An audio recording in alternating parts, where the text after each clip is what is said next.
दोस्तों यहाँ पे बलरामपुर चीनी के क्वार्टर 4 के रिजल्ट्स आ गए हैं, तो उसी के बारे में हम इस वीडियो में बात करेंगे और जानेंगे कि अब आपको बलरामपुर चीनी के अंदर इन्वेस्टमेंट करना चाहिए या नहीं। तो चलिए शुरू करते हैं। तो देखिए, सबसे पहले अगर हम यहाँ पे देखें तो कंपनी का जो रेवेन्यू है वो पिछले क्वार्टर के कंपैरिजन में 5% गिरकर 1027 करोड़ का यहाँ पे कंपनी का टोटल रेवेन्यू निकल कर आया है।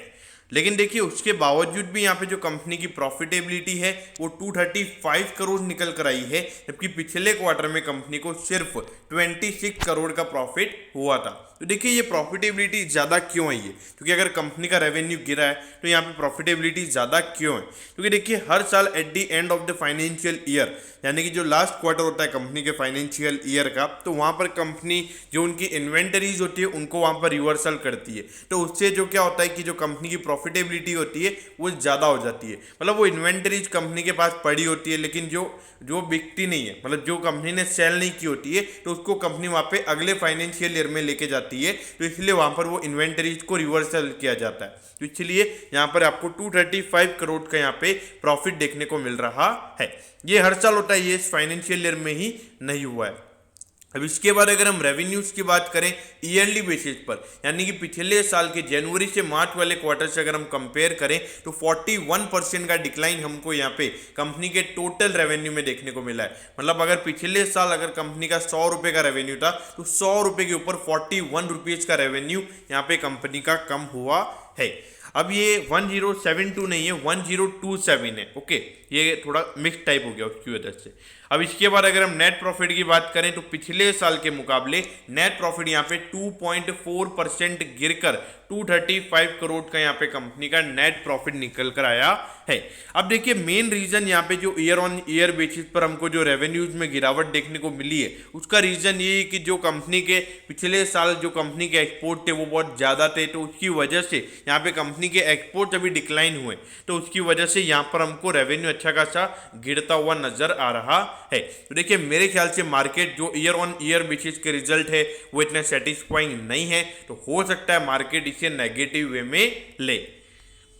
अब ये देखिए, 6387 करोड़ का इसका मार्केट कैप है। देखोगे सेम वैल्यूएशन पर आपको भी मिल रहा है। और देखा जाए वैल्यूएशन पॉइंट ऑफ व्यू से यहाँ पे कोई भी कंसर्न नहीं है। और जहाँ तक कि मुझे पता है कि जो शुगर स्टॉक्स है उसके अंदर बलरामपुर चीनी एक मार्केट लीडर भी है।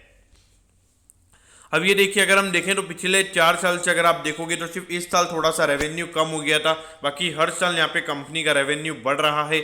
और अगर हम प्रॉफिटेबिलिटी की बात करें तो इस ईयर में यहाँ पे प्रॉफिटेबिलिटी कम हुई थी और यहाँ पर भी प्रॉफिटेबिलिटी कम हुई थी। लेकिन एक इश्यू यहाँ पे नजर आता है कि जो प्रॉफिटेबिलिटी वो 500 से लेकर 600 करोड़ के बीच तक ही रह रही है। 600 करोड़ से ज़्यादा जब यहाँ पे प्रॉफिटेबिलिटी होगी तब हमको यहाँ पर मजा देखने को मिलेगा। अभी देखिए, 304 पे यहाँ पे बलरामपुर चीनी का शेयर अभी ट्रेड हो रहा है और आज एकदम फ्लैट है, मतलब मार्केट में ज़्यादा कुछ चीज़ का फर्क नहीं पड़ा है रिजल्ट का। और 349 का इसका ऑल टाइम हाई है।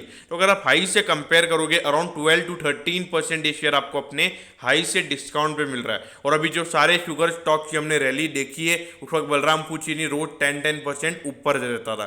तो अब यहाँ पर इन्वेस्टमेंट करना चाहिए या नहीं?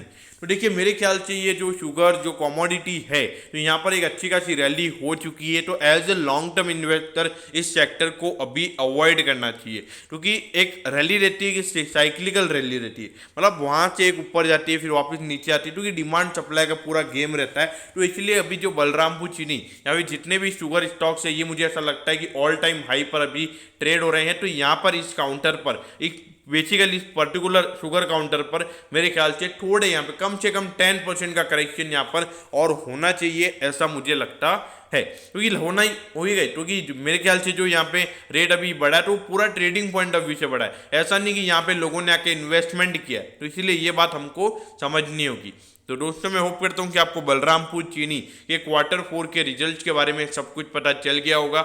अगर आपकी कोई भी क्वेरीज है तो आप कमेंट कीजिए, मैं जरूर आपके कमेंट पर रिप्लाई करूँगा। ओके दोस्तों, thank you, have a nice day.